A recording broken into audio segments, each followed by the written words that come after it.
2025년 3월 21일 새벽입니다. 하나님 말씀은 창세기 33장 12절에서 20절입니다. 에서가 이르되 우리가 떠나자 내가 너와 동행하리라. 야곱이 그에게 이르되 내 주도 아시거니와 자식들은 연약하고 내게 있는 양떼와 소떼 새끼를 데리고 있은즉 하루만 지나치게 몰면 모든 떼가 죽으리니 청하건대 내 주는 종보다 앞서 가소서. 나는 앞에 가는 가축과 자식들의 걸음대로 천천히 인도하여 세일로 가서 내 주께 나아가리이다. 에서가 이르되 내가 내 종 몇 사람을 내게 머물게 하리라. 야곱이 이르되 어찌하여 그리하리이까. 나로 내 주께 은혜를 얻게 하소서 하매 이날에 에서는 세일로 돌아가고 야곱은 숫곳에 이르러 자기를 위하여 집을 짓고 그의 가축을 위하여 우릴간을 지었으므로 그 땅 이름을 숫곳이라 부르더라. 야곱이 바단 아람에서부터 평안히 가나안 땅 세겜 성읍에 이르러 그 성읍 앞에 장막을 치고 그가 장막을 친 밭에 세겜의 아버지 하몰의 아들들의 손에서 100크시타에 샀으며 거기에 제단을 쌓았고 그 이름을 엘렐로헤 이스라엘이라 불렀더라. 하나님 말씀을 증거하겠습니다. 포스트잇을 우리가 잘 알고 있죠. 강력 접착체를 만들려고 하다가 실패해서 접착력이 거의 없는 제품이 만들어진 것입니다.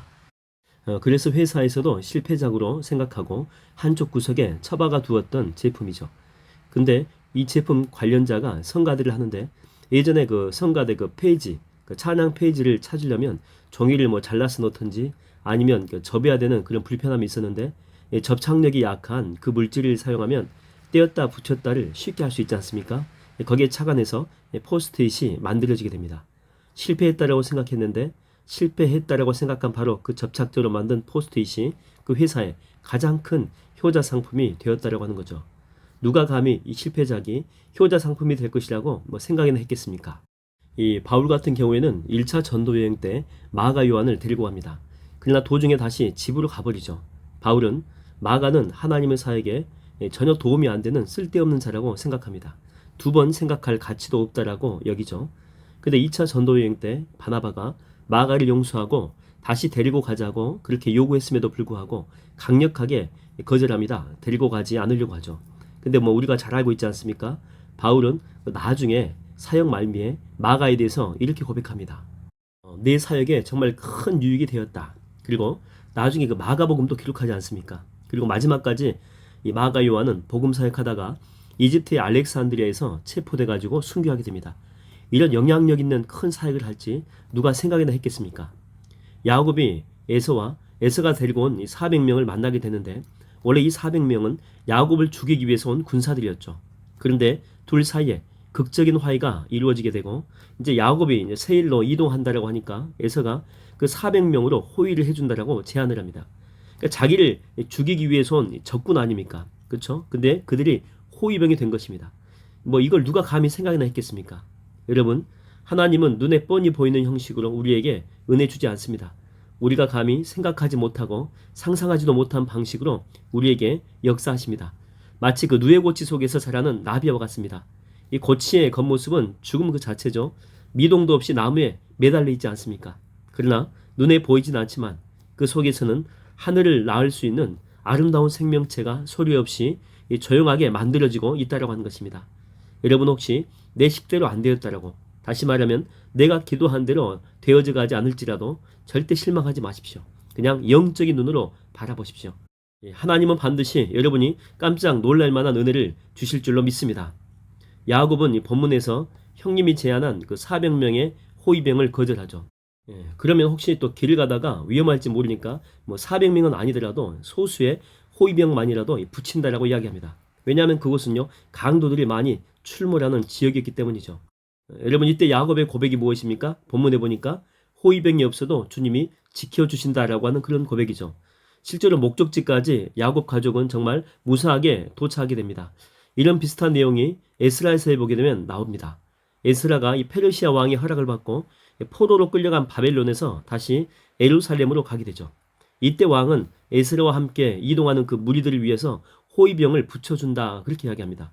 그런데 거절합니다. 그 이유는 하나님의 손이 우리와 함께 할 것입니다. 아니 하나님의 백성이 믿음으로 예루살렘으로 가는데 반드시 지켜줄 줄로 믿는다라고 하는 거죠.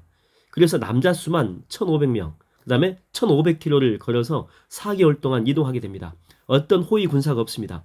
그런데 이동할 때 하나님이 동행하지 않습니까? 그래서 그들은 무사히 예루살렘까지 가게 됩니다.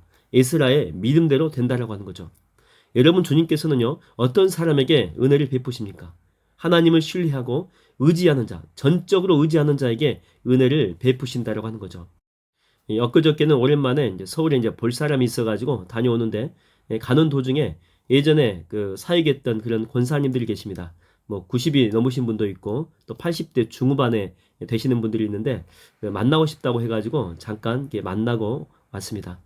그래서 뭐 그간에 뭐 근황도 궁금하고 해가지고 여러 가지 물었던 것 가운데 하나가 뭐냐면, 조그마한 구멍가게를 하셨던 권사님이 계셨거든요.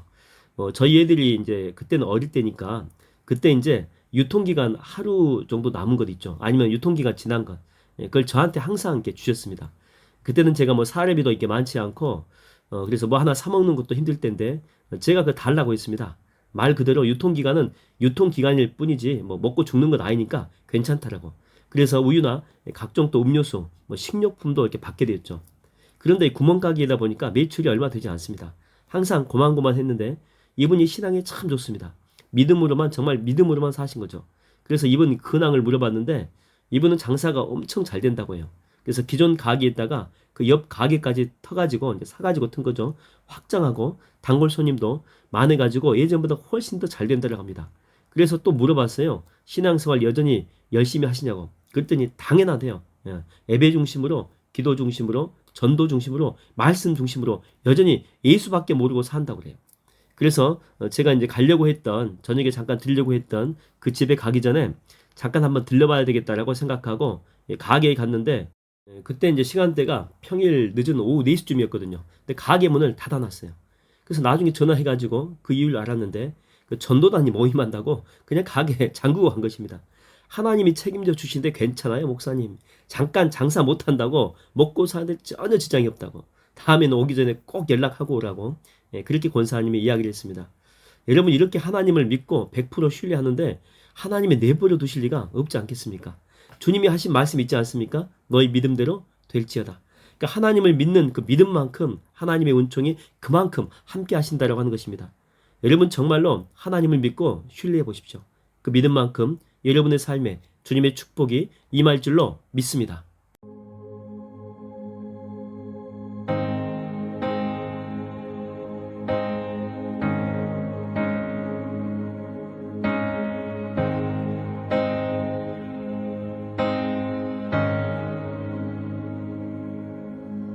슬픈 마음이 있는 자, 몸과 영혼 병든 자, 누구든지 부르시오.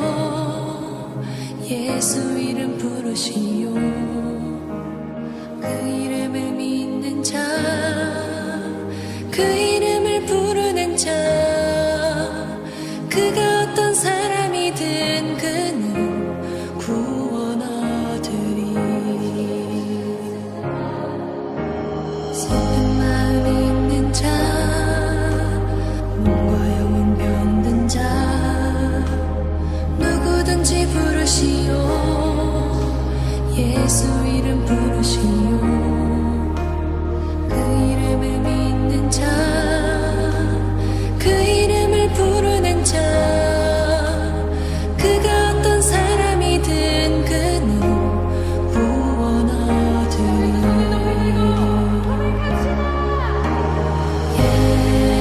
예수, 예수, 오 능력의 그 이름 예수, 나 외쳐 부르네. 예수,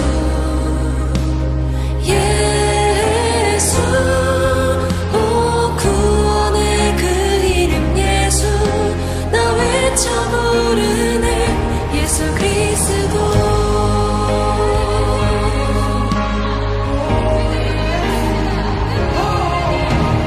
모압은 내게 없으나 나 가진 건 너에게 주니.